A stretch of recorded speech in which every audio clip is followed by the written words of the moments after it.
So it's easy to chase shiny objects in astrophotography, but when I shoot with intent, when I have a purpose in mind ahead of starting, before I even think about how I'm going to set up my telescope or what it is that I plan to do technically, just having something in mind with regards to the object and what my purpose is with it always tends to make the entire imaging process turn out better in the end. My name is Doug, and this is Astro AF.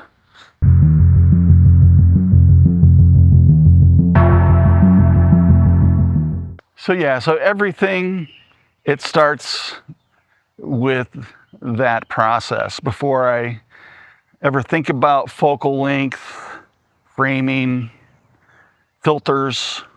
So I choose the target, and that decision shapes every aspect of how I'm going to set up for it. So I don't do it the other way. I don't say I'm going to set up with this and then I'm going to go look for a suitable target. No, the target determines that. And honestly, it's not just about what's high in the sky. It's not what's necessarily seasonably available, because I'll do planning out in advance, maybe months in advance. I could be going on a dark sky trip, for example, and I need to know what I'm going to be imaging and what equipment I need to pack, and all kinds of factors that I need to take into consideration. So sometimes it's what am I craving, what am I needing for me, and that could be like a dusty wide field, or it could be a dark nebula, or I could be looking for color and maybe some different narrowband type of composition that I'm interested in trying out, and seeing what I can pull out, out of some object. But whatever the case may be, a lot of the time it could just be gut feeling. It could be a technical thing that I want to mess around with, or it could have some scientific value that I am interested in learning about. But in all cases, again, the object needs to be the priority. It's not necessarily just about the vibe. It's about the intent. What do I intend to try to accomplish through that process? So I rely heavily on my image archive, and I have a video about that, and I'll point up to that. And that archive has proved to be so useful. It allows me to take a look and have an understanding and introspection into my data that allows me to see where I might have objects that are underserved, or where I might need to pursue more narrowband, or there's all kinds of different things that you can gather from it, and it lets you know what objects you've tracked on that are well served, and maybe you don't need to look at those much anymore, or it can tell you what you haven't even touched yet. So there's just all types of things about having that archive and being able to look at that data that end up being an excellent resource for me anyway. And I do think that it's worthy of suggesting that you have a look into it and see if it works for you, because I think it's just an excellent resource to have to really understand your imaging data. So this archive, it acts like kind of a creative prompt, really, if you will, maybe a tactical guide, but it's my collection of information about my work, and it's my resource that I use a lot, in addition to all the other tools that I incorporate into my imaging planning. So in order to bring that all together, I use a series of other tools, and my go-to is the Sky Atlas and Framing Assistant and Nina. These are great tools. They're easy to use once you have an idea, or if you just want to kind of peruse through objects. You can do some filtering to let you know what's in the sky now and by type, and that can kind of help narrow down what you're kind of into and what you're feeling. And then take it over to the Framing Assistant, and then you can actually bring it in, and you have your field of view set up where you can view the object in that frame. You can change the rotation. You can look for other objects that are in the background and, make adjustments to your slew to include other objects so that you've got more of a composition of different things. So it's really, really useful. I also use Telescopius, and that's a great planning tool. I like to use that one for travel planning, and will, set up my location where I'm going to be by my coordinates or approximate coordinates, and then do planning based on that for what I might do in an upcoming dark sky trip or something like that. Of course, there's Stellarium, and I use Stellarium a lot, and it's nice because I have my landscape and obstructions loaded into that with a custom landscape. I can kind of visually plan where objects are based on where my trees are and things like that, and where open sky is and things, and that really helps out a great deal. And then it's really easy then to load a framing into Nina from Stellarium. I have those connected. The other cool thing about Stellarium is I'm able to look at my guide camera field of view with my main camera field of view and determine what my rotation of my guide camera needs to be in order to ensure that I'm going to have stars in my guide camera field of view. And that is super. That is amazing. That helps out so much. And if you don't do that, I would suggest setting up your oculars in Stellarium, including your guide camera, and then have a look at your target that you're planning, but then look at your guide camera. And do you have stars in the field of view of your guide camera? Because you get out there in a session and you're all set up, and the last thing you do is go take a look at your guide camera, and there's nothing but black. There's no stars. So then you've got to go rotate and kind of set back up again, and it's a real drag. I like to use astronomy tools, and that's a great website resource. So Telescopius does a lot of the same stuff, but Astronomy Tools is really good for getting your field of view and setting up your camera, your focal length, and everything, so that that you can see. But what it's also great for is determining what your if you're undersampled or oversampled on a configuration of camera and telescope. And that's really useful information. And lastly, I like to use a target scheduler plugin that's in Nina, and it helps me put sequences together for objects that I'm planning. And that's usually when I'm planning on a trip. I've got limited time. I want to make sure I understand what my sequence is going to look like and put it together. I don't know if it does or not, actually. I don't run sequences from Target Scheduler, but I do plan sequences from Target Scheduler, and then I can use that information and even bring that information into a sequence and run it in the Nina Advanced Sequencer, and that's been really useful. So yeah, these aren't really just utilities to me. They're how I connect and get inspiration to execution, and they allow me to create combinations of telescopes, whether if it has a reducer, what camera, take a look at that information, what impact does that have on the field of view, and really understand what I'm going to be able to do as far as my framing is concerned, and what I'm going to be able to work with in a field of view. So they help me assess target availability, obviously, and altitude, location, and it gives me the information that I need to critically assess, how I want to approach target acquisition. So another critical thing is target location. So where am I going to be imaging? Is it going to be here in my backyard, or somewhere else that I'm unfamiliar with, and I need to understand more about that location and what it's going to take to set up? What equipment will I need? All types of things like utility service or things like that may or may not be available. Is it off grid? And and have a good understanding of that, because that's going to determine the equipment that I'm using. I know quite a few of you travel a lot, and we're continually setting up your rig in different places. And this type of planning, I got to imagine you're like awesome at it, because you have to do it all the time, because you're traveling all the time, living. I know I have some viewers that I think basically live in their motorhome and travel and set up in different areas all the time. So it's a different place every week, and which is like awesome. I love that. I think I have a dream of being mobile like that, and having that type of lifestyle. That would be pretty sweet.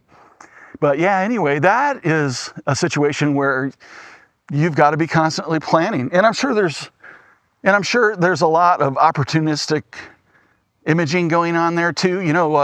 We just pulled in, I don't know what's going on, let's see what we got happening, and that's fun too. So there's nothing wrong with that, don't get me wrong. But you are going through a planning process before you start, just to see what the heck is there and what you're going to be able to get. When does it start? When's it up? When's it peak? So answering all those questions, that's what these tools are about. And in the end, is the target fun? Are you feeling it? Is it going to be great? In the end, and what is it that made you decide to choose that target? There's an emotional thing there. I think that's probably why we sort of chase this stuff, because it gives us a feeling in some way, and affects us in some emotional way. And when we're working on it, and when it's starting to come together, we're looking forward to sharing it.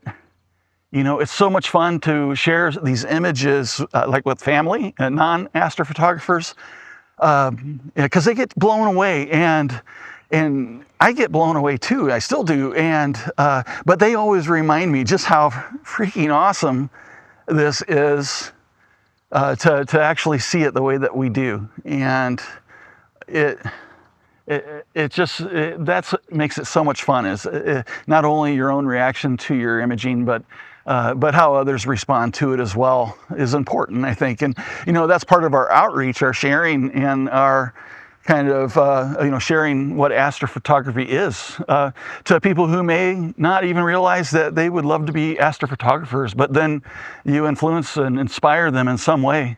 So that's outreach. And we're in a neat position for outreach, for being able to share our images the way that we are able to, across social and things like that, that really can have an impact on a great deal more people, than another conventional astronomy and visual, where you actually have to get people to come out and look through telescopes. And when they do, that's an amazing experience.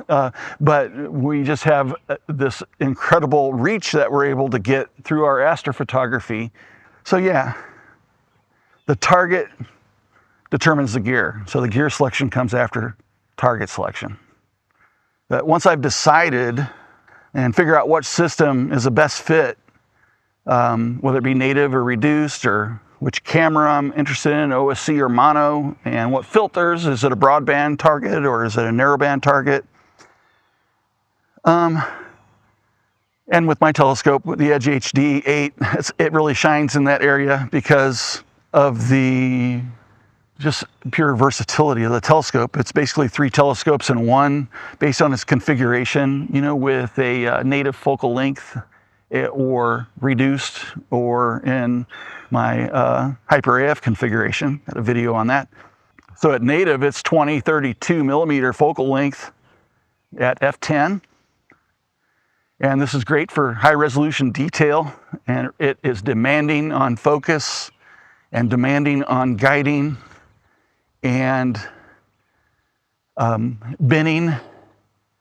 And it's probably one of the most challenging configurations of this telescope for me anyway. And I usually reserve it for galaxies. However, I've been enjoying bin 2 at that focal length because of a better signal to noise ratio and a little bit better control with focusing and auto guiding, I have noticed. So at 1422 is the focal length at the .7x reduction. And this is my go-to. It is the bread and butter of this telescope for me, I think.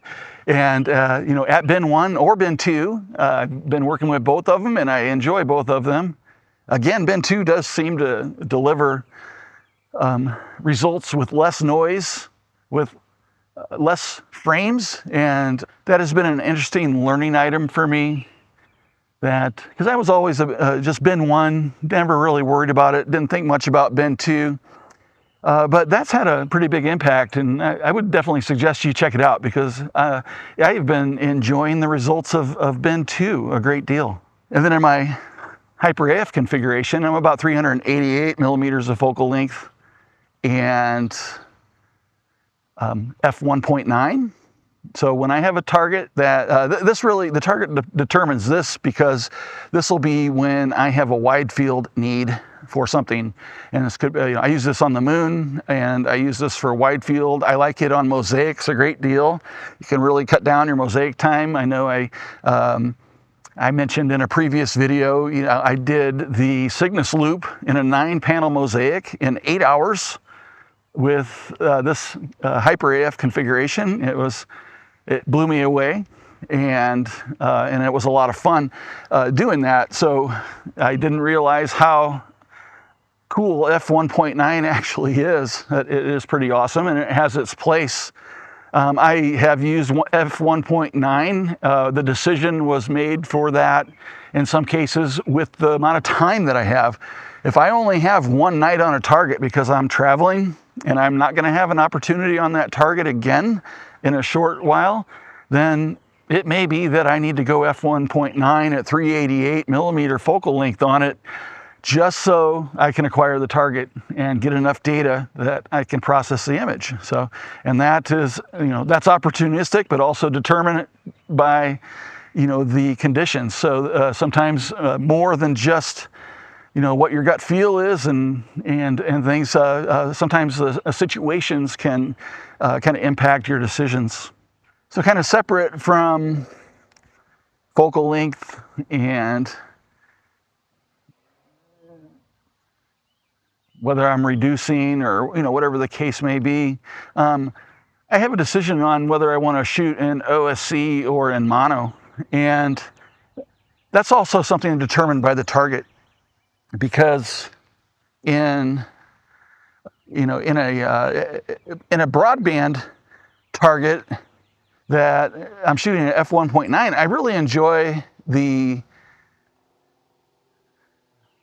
ASI 533 MC Pro, and just for it's simple. It does a really good job on these targets. It works in the workflow at f1.9 really nicely. And with that said, though, I use my mono camera as well, and it's not maybe as convenient.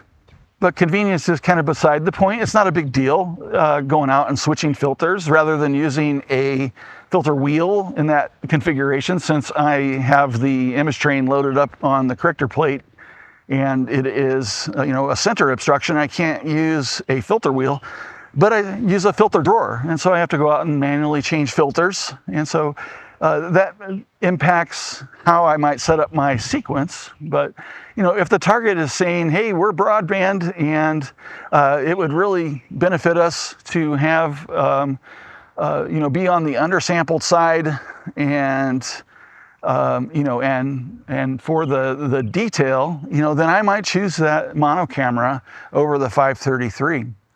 And but they both have their places, and so making the camera choice, is obviously it's up to you and what you like and what you're going for, and maybe you only have one or the other, so that's fine too, and then the decision's made. But yeah, so coming down to the camera and the filters that you're going to use, are really object dependent, especially in the sense of whether it's a broadband or narrowband target. So once you get actually into planning and you're into your framing tools, that's kind of where the fun is. And We get the gear together that we've decided on, and we set it up in our target planner, and we decide on rotation, and we look for other objects that might be of opportunity to fit into our field of view. We can explore different orientations. Maybe there's a dust lane in my target that I want to have on a specific angle because I like the way that it looks. We have the opportunity to kind of compose that at this point in time, and through rotation and then slewing to get the right composition. Hey, there's a star just off that I'd like to actually include. It's interesting. It would add to the composition, and so with a little bit of rotation, you can fit it into the corner. Whatever the case may be, you have those opportunities here to actually put the composition together. So really, this framing part, it's not as technical as it is. I would say it's the beginning of your kind of visual storytelling and the composition that you're putting together, and it determines how your eye and the viewer's eye moves through an image and how it feels. Sometimes just the right rotation can turn kind of a static image into one that has the energy and flow that you're looking for, based on the characteristics of that object. But yeah, at this stage, we're really thinking about the final image, and the filters, the exposure strategy, the amount of integration time. It's all shaped by the aesthetic of the object, and what those aesthetic and technical goals are for the finished piece. So maybe you're working on a narrowband target, and you ask yourself, maybe this should be an HOO when I process it, or maybe it's a Hubble, or maybe it's a true color LRGB, and but those things come across your mind as to how might you want to actually process this, because that might impact your decision, or changing your mind on something based on thinking about the processing out in advance of actually even begin acquisition. As far as the tools for processing are concerned, I don't really favor one over the other. They're tools, and they serve a purpose, and they do things really well. So a lot of overlap. Some tools do better at some things than other tools do, and vice versa. So something between like Serial and PixInsight, I find myself working in both in a hybrid approach a lot. Sometimes I'm completely in one or the other. So it really just depends. I don't think I really ever make a decision ahead of time as to what tool I'm going to use, at the point before I even begin capture. But I do think about what that composition is going to be. And if I know that, I'm going for a 4-ax type of look on a SHO image, I might be leaning towards PixInsight, and just because of the way that I work. You might have a great workflow in Serial for that, so it's not to say PixInsight's any better or worse. It's just saying that for my workflow, I kind of like the PixInsight platform better for that type of thing. So inspiration, just getting to the point where you're going to decide on a target, and where do you go? I have a great book called Cosmos. I'll leave a link for it down in the description. And it is a huge book. It is full of the Hubble pictures from the early ones from the 90s. And that book blew me away then when I got it back then. And I use that book all the time for inspiration on targets, or to set bucket list items that of stuff that I'd like to try and get, and a lot of it is not reachable in my hemisphere. But those are those are things that maybe I'll have an opportunity one day to travel into the southern hemisphere somewhere and actually look at that night sky. So that would be amazing. It's something that's definitely a bucket list item for me.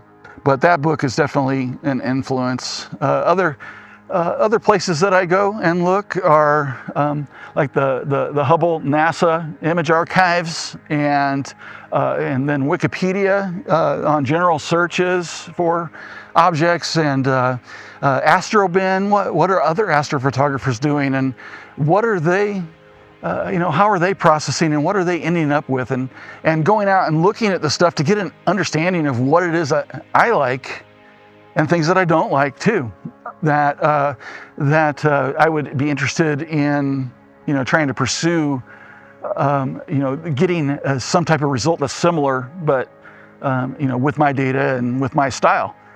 So those are things that I like to do, and so all of your images are inspiration for me, and I hope that I've given some inspiration out there too. At times, some are better than others, but that's the way it goes.